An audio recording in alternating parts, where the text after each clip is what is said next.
Karon sunugon na lang ni ang bag ni Kerdel og mga gamit kay di man siya miskwila. Naka-ready na siya pero nasige man siya og kaning hila kay sakit daw kuno iyang tummy, sakit iyang teeth, sakit iyang tiil.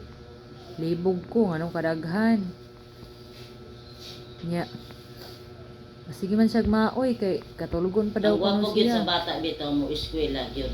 Kay ngano og magka-kuan kay balo ka mo kuan pirma kay balo ka mag-English kay kaning tanawan ang uban nga walay grado o di ba nagkargado.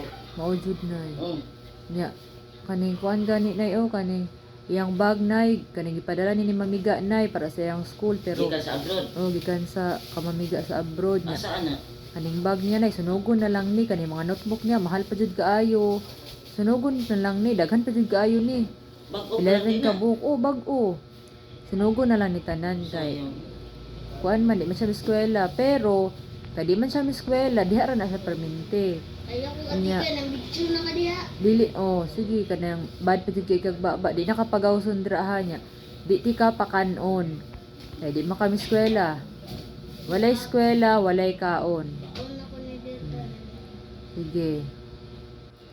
Kaya naman ko'y kaning kuan diri, naman ko'y bunaldaan nga giandam, kung mugawas ka diha, pasensyahay na lang ta. Gusto mo din na